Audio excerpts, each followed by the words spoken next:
कोटद्वार के तहसील सभागार में रितु खंडूरी के नेतृत्व में आपदा प्रबंधन को लेकर एक बैठक का आयोजन किया गया, जिसमें एसडीएम सहित सभी अधिकारी मौजूद रहे।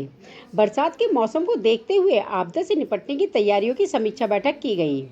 रितु खंडूरी ने अधिकारियों को निर्देश दिए कि किसी भी आपात स्थिति में राहत और बचाव कार्य में किसी तरह की लापरवाही नहीं बरती जाए। साथ ही उन्होंने नगर आयुक्त की अनुपस्थिति पर नाराजगी व्यक्त करते हुए नगर निगम के कर्मचारियों को फटकार भी लगाई। उन्होंने संवेदनशील क्षेत्रों में विशेष निगरानी रखने, विभागों के बीच बेहतर समन्वय बनाए रखने और आम जनता की सुरक्षा को सर्वोच्च प्राथमिकता देने के निर्देश दिए। इसके साथ ही अधिकारियों को यह भी कहा गया कि आपदा की स्थिति में लोगों को तत्काल सहायता उपलब्ध कराई जाए और सभी व्यवस्थाएं पहले से दुरुस्त रखी जाएं। मैं वो थोड़ा बाहर गए थे, उन्होंने कहा था मैं लेट हो जाऊंगा। आप थोड़ा ज़्यादा नहीं होना चाहिए। जब आप लोगों को खबर होती है तो आप लोगों को पहुंचना चाहिए। आप लोग पहुंचते हैं ना, जब लोगों को थोड़ा ज़्यादा नहीं कर सकते ना किसी के सामने, तो थोड़ा हो गया, ज़्यादा हो गया। और इसको ये पर्टिकुलर केस में आपको बोली तो रेट का आप सफाई करवाइए। 22 में जब मैं विधायक बनी थी, उस वक्त मैंने यहाँ पे बाढ़ का मंजर देखा था, कोटद्वार में किस तरह की समस्याएं आती हैं, और उसके बाद से लगातार मानसून से पहले हम लोग पूरी तरह से तैयारी करते हैं। और इस बार भी तैयारी हुई है। पहली बैठक एसडीएम ने सारे विभागों के साथ करी है, और उसमें रिवर चैनलिंग से लेकर सुरक्षा के जो दीवारें हैं उनको देखने से लेकर पीडब्ल्यूडी के जो पुल हैं उनको देखने के से लेकर ऐसे अनेक कार्य ऑलरेडी हो चुके हैं, जिनको ये जो मानसून सीजन आने से पहले करना आवश्यक था।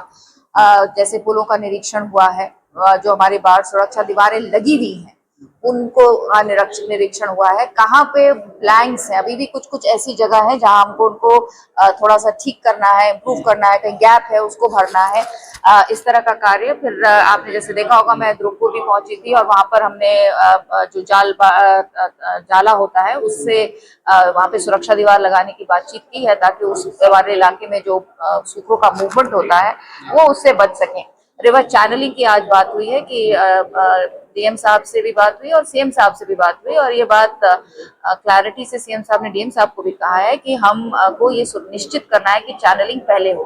फिर बाढ़ आ जाए उसके बाद चैनलिंग करने का तो कोई फायदा नहीं है। तो आज मैंने जैसे कहा है एसडीएम को कि सारे जो कंसर्न विभाग है, हमारा फॉरेस्ट और पीडब्ल्यूडी और सिंचाई, ये लोग बैठ के आपस में एक तालमेल करके एक फुल प्रूफ प्लान बना के कल तक मुझे दिखा दें कि कहाँ पर किस तरह की रिवर चैनलिंग होनी है, क्योंकि आपदा मद में ये मिलता ही है और ये आवश्यक भी है। आप जानते हैं कोटद्वार नदी नौलों पर बसा हुआ है, इसकी आवश्यकता है।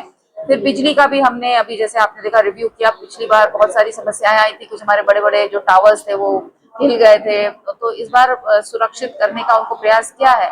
और बिजली विभाग का कहना है कि वो इन चीजों को देख रहे हैं और सुनिश्चित कर रहे हैं कि किसी तरह की समस्या ना आए। स्वास्थ्य विभाग को भी कह दिया गया है कि डेंगू, मलेरिया जैसी बीमारियों से किस तरह से हमको बचना है। उनका वार्ड तैयार है, वहाँ पे दवाइयाँ अवेलेबल हैं। स्नेक बाइट्स भी बहुत होती हैं इस समय, स्नेक बाइट्स के लिए भी जो हमारा एंटी स्नेक बाइट है उसको आपको रखने के भी आदेश दिए गए हैं। साथ ही साथ जो पीएचसी हमारे छोटे छोटे सेंटर्स हैं हेल्थ के, उनके लिए भी हमने ये बात बोली है कि भाई ये सारी चीजें, कुछ दवाइयाँ आपके पास अवेलेबल होनी चाहिए, ताकि शुरुआती ट्रीटमेंट जो है वो हमारे इन सेंटर्स में हो सके। नगर निगम को भी कहा है कि भाई आप अपनी नालियां देखिए, सफाइयां देखिए, फॉगिंग जरूर करवाइए, आपको फॉगिंग करवानी आवश्यक है।